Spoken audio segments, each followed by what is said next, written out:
Շնորհակալ եմ, հարգելի պատգամավորներ, սիրելի հայրենակիցներ, թմրամիջոցների ապօրինի շրջանառությունը այսօր լուրջ խնդիր է ինչպես ամբողջ աշխարհում, այնպես էլ Հայաստանի Հանրապետությունում։ Աշխարհի տարբեր երկրներ թմրամիջոցների ապօրինի շրջանառության համար նախատեսում են քրեաիրավական ներգործության բավականին խիստ միջոցներ։ Մի շարք երկրներում թմրամիջոցների ապօրինի շրջանառության որոշ դեպքերի համար նախատեսվում է մինչև անգամ մահապատիժ, որոշ երկրներ կան, որտեղ կիրառվում է ցմահ ազատազրկում։ Թվարկեմ երկրներից մի քանիսը, որտեղ նախատեսվում է մինչև մահապատիժ։ Այդ երկրներն են Չինաստանը, Իրանը, Սաուդյան Արաբիան, Ինդոնեզիան, Սինգապուրը, Մալազիան, Վիետնամը, Թայլանդը, Միացյալ Արաբական Էմիրությունները։ Թվարկեմ երկրներից մի քանիսը, որտեղ նախատեսվում է մինչև ցմահ ազատազրկում։ Դրանք են Հնդկաստանը, Ֆիլիպինները, Պակիստանը, Եգիպտոսը, Քուվեյթը, Օմանը, Հարավային Կորեան, Ճապոնիան, Ավստրալիան, Նոր Զելանդիան, Ամերիկայի Միացյալ Նահանգները, Կանադան, Անգլիան, Ֆրանսիան, Գերմանիան։ 2022 թվականին Հայաստանի Հանրապետության իրավապահ մարմինների կողմից հայտնաբերվել է թմրամիջոցների հետ կապված հանցագործությունների դեպքեր 1707 դեպք, 2023 թվականին 4556 դեպք, այսինքն գրանցված հանցագործությունների աճը կազմել է 26 անգամ կամ 2849 դեպքով ավելի մեկ տարվա ընթացքում։ 2024 թվականին ունեցել ենք 3485 դեպք և 2025 թվականին 4172 դեպք։ Հաշվի առնելով թմրամիջոցների ապօրինի շրջանառության վտանգավորությունը, անհրաժեշտ է խստացնել պետության քրեաիրավական արձագանքը, այն համապատասխանեցնելով տվյալ արարքի իրավական հանրային վտանգավորության աստիճանին և բնույթին։ Ըստ այդմ խստացումներ են մի շարք առաջարկում, որոնք հիմա կներկայացնեմ։ Առաջարկում եմ քրեական օրենսգրքի 3 հոդվածներում ծանրացնող հանգամանք սահմանել արարքը տեղեկատվական կամ հաղորդակցական տեխնոլոգիաների միջոցով կիրառելը։ Այսինքն, եթե թմրամիջոցների իրացումը տեղի ունենա օրինակ Telegram կանալներով, ապա պատիժը կնախատեսվի ոչ թե 3-ից 6 տարի ազատազրկում, այլ 4-ից 8 տարի։ Այսինքն, եթե անգամ լինի զգալի չափ, ինքը խստացնող հանգամանքով կդառնա, կհավասարեցվի եւ նույն պատիժը կլինի, ինչ նախատեսված է խոշոր չափերի համար։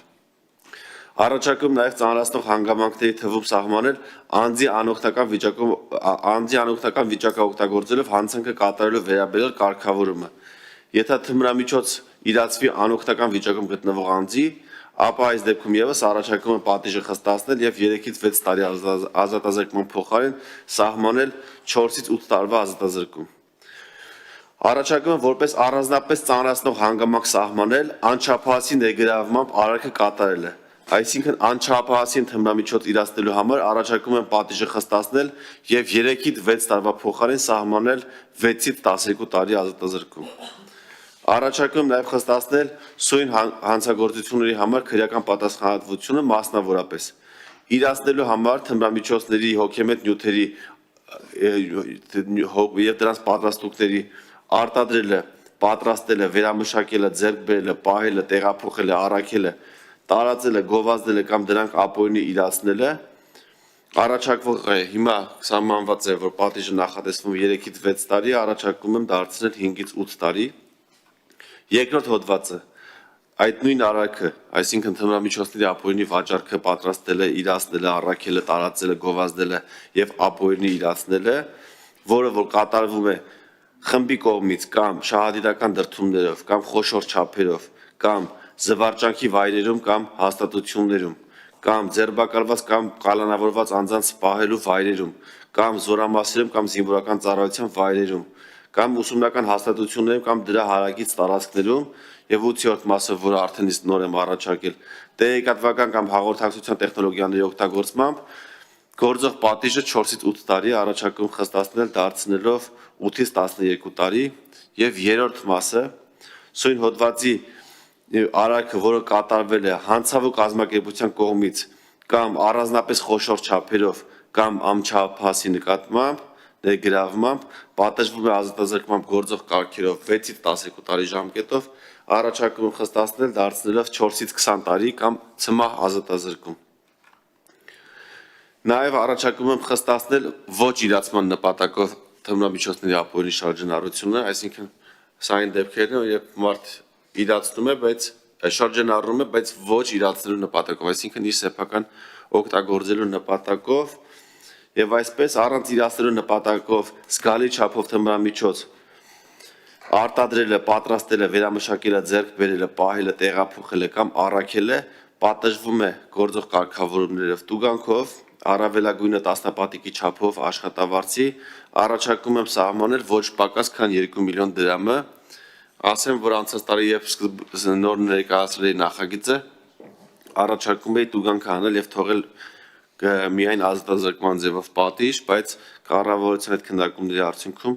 փոփոխություն ենք կատարել եւ առաջարկում եմ, որ պատիժը մնա նույնը, բայց սահմանենք ոչ պակաս քան 2 միլիոն դրամը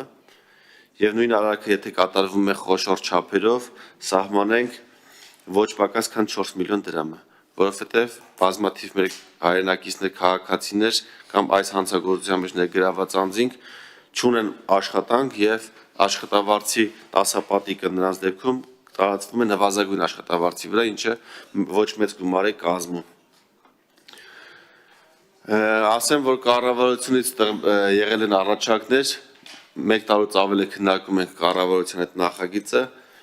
կառավարության առաջարկներից 8-ը ես 8-ից 7-ը անցած տարի էլ ընդունել էի, հիմա էլ եմ ընդունում, կապված որոշ հոդվածներում փոփոխություններ անելու եւ տեխնիկական որոշ շտկումների հետ եւ շնորհակալ եմ կառավարության առաջարկների համար։ Հիմնական այն կետը, որի մասով համաձայնության չենք եկել, դա պատժաչափերի բարձրացումն է եւ արտահայտության նախարարությունը առաջարկում է եւ ասում է, որ իմ առաջարկած պատիժները հատկապես խոշոր չափերով թմրամիջոցների իրացման համար, երբ ես ասում եմ, որ 6-ից 12 տարին պետք է սարքենք 6-ից 12-ը պետք է սարքենք 14-ից 20 կամ ցմահ, առաջարկում է ձեռնպահ մնալ այս փոփոխությունից, ասելով, որ մեր օրենսդրությամբ ցմահ ազատազրկում նախատեսվում է սպանությունների եւ մարդկության դեմ ուղղված հանցագործությունների համար։ Ես այստեղ բերում եմ միջազգային փորձը մի շարք զարգացած երկրներում, դրանց թվում են Ամերիկան, Կանադան, Ֆրանսիան, Գերմանիան, Անգլիան, այսպիսի խիստ պատիժներ են սահմանվում։ Եվ երբ նայում ենք մեր կառավարությամբ սահմանված թմրամիջոցների գրամները, թմրամիջոցները այսօր կառավարության սահմանված ցանկով մոտ 1000 թմրամիջոցներ կան, ամեն թմրամիջոցի համար գրամները տարբեր են, ու ըստ գրամների թմրամիջոցները մեր օրենսդրությամբ բաժանվում են 4 մասի։ Առաջին մասը դա մանրն է, երբ տվյալ քանակի թմրամիջոց հայտնաբերվելու դեպքում որևէ պատասխանատվություն չի նախատեսվում։ Հետո գալիս է զգալի չափը, որը նախատեսվում է, եթե իրացնելու նպատակով է քրեական պատասխանատվություն, եթե ոչ իրացնելու նպատակով դա միայն տուգանքի չափով պատիժ է նախատեսվում այսօր, խոշոր չափն է եւ առանձնապես խոշորը։ Հիմա օրինակ կառավարության 707 որոշումով հերոին տեսակի թմրամիջոցի 0.7 գրամը համարվում է առանձնապես խոշոր չափ։ Այսինքն հերոինը եթե հայտնաբերվում է իրացման նպատակով 1 գրամ, թե 1 կիլոգրամ կամ 10 կիլոգրամ կամ 1 տոննա կամ 10 տոննա, նույն պատիժն է սահմանվում։ Ինչը անտրամաբանական է ու նաեւ աշխարհի փորձը ասում է, որ չի կարող նման բան լինել։ Այսինքն չես կարող նույն պատիժը սահմանես, օրինակ հիմա գործում է 6-ից 12, 1 գրամ հայտնաբերես մոտը 6-ից 12 լինի պատիժը, մի տոննա լինի կամ 100 կիլո լինի, ելի 6-ից 12 լինի պատիժը։ Այստեղ անհամաչափություն կա, օրինակ մարիխուանայի դեպքում 62 գրամը Հայաստանի Հանրապետությունում կառավարության որոշումով համարվում է առանձնապես խոշոր չափ։ Մինչդեռ օրինակ մեր հարևան Վրաստանում 500 գրամն է համարվում առանձնապես խոշոր չափ։ Այսինքն, բայց իրանց մոտ առանձնապես խոշոր չափը մինչև 20 տարվա ազատազրկում է նախատեսվում։ Ու անգամ այն երկրներում, որտեղ պատիժները ոչ խիստ են համեմատական մյուս երկրների, որոնք ներկայացրեցի, ելի խոշոր չափերի համար 20 տարվա ազատազրկում կա։ Միայն տարբերությունն այն է, որ այնտեղ գրամները ավելի բարձր են։ Բայց քննարկումների ժամանակ ինչ եմ առաջարկել կառավարությանը, առաջարկել եմ, որ այս մեր գործող գրամները առանձնապես խոշոր օրինակ 62 գրամը մարիխուանայի դեպքում կարող պահպանվի, գործող սահմանված ազատազրկման չափը 6-ից 12-ը, բայց օրինակ սրա ասապատիկից ավելը լինի այլ պատիժ։ Այսինքն մենք հստակ տարանջատենք 60 գրամ մարիխուանա լինի այլ պատիժ, 600 գրամը կամ 6 կիլոն կամ 100 կիլոն կամ մի տոննա լինի այլ պատիժ, որովհետև այսօր նաև փորձն է ցույց տալիս ու նաև այս հանցագործության մեջ ներգրաված անձինք են դա ասում իրենց զրույցներում, որ Հայաստանի Հանրապետությունում պատիժները անհամեմատ ցածր են ու դա բերում է հանցագործության թվի աճի ու մարդիկ չեն վախենում, որ կհայտնաբերվեն։ Նախ հայտնաբերվելը շատ քիչ է հավանական, ըստ նաև իրենց եւ մեր իրապահ մարմինների, որ շատ դժվար է հայտնաբերել այս հանցագործության տեսակը, հայտնաբերվելու դեպքում էլ դժվար ապացուցելի է եւ պատիժը անհամեմատ ավելի մեղմ է, քան աշխարհի բոլոր երկրները, որոնք ես ուսումնասիրել եմ։ Ու ուզում եմ, որ պատիժը Հայաստանի Հանրապետությունում լինի համաչափ այս հանցագործության տեսակին, որովհետև թմրամիջոցների ապօրինի շարժենառության մեծ ծավալները սա ազգային անվտանգության հարց են ու պետության անվտանգության հարցն է այստեղ կանգնում։ Մենք պետք է կարողանանք այս հանցագործությունը ճիշտ գնահատենք, որովհետև մեր քրեական օրենսգրքի 155-րդ հոդվածի երկրորդ մասը, երբ ասում է մեկ անձին սպանելը ՑՄ ազատազրկում է նախատեսում, եթե դա կատարվել է հղի կնոջ նկատմամբ կամ անօգնական վիճակում գտնվողի կամ առանձին դաժանությամբ կամ անչափահասի նկատմամբ կամ շահադիտական նկատառումներով կամ խմբի կողմից կամ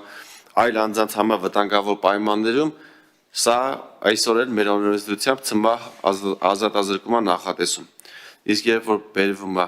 կիլոներով, ել չեմ ասում հարյուրավոր կիլոներով կամ տոննաներով թմրանյութ, սա վստահաբար իր հետևից բերում է ոչ միայն մեկ, այլ բազմաթիվ մարդկանց մահվան, ինչը արդեն իսկ մեր մյուս հոդվածներով ինքը նախատեսում է մինչև 20 տարվա կամ ՑՄ ազատազրկում։ Առաջարկում եմ, որպեսզի դեր հարցերը տակ հիմա քննարկումը տանենք առաջ, նաև կլսենք կառավարության առաջարկները, բայց նաև առաջինից երկրորդ ընթերցում կխնդրեմ, որպեսզի ժամանակ տրամադրեք ու այս քննարկումները շարունակենք ու նաև միջազգային փորձը համեմատականը մեր հարևան պետությունների եւ զարգացած պետությունների հետ եւ նաև այն պետությունների, ովքեր որ պետությունները, որ խստացնելով արդյունքի են հասել, կարողանանք դա ներդնենք նաև մեր պետությունում, որպեսզի այս չարիքի դեմը առնենք ու բոլորը իմանան, նաև սա լինի ազդակ, որ մենք չենք հանդուրժելու եւ թմրամիջոցների ապօրինի շարժենառության դեմ պայքարը տանելու ենք մինչև վերջ։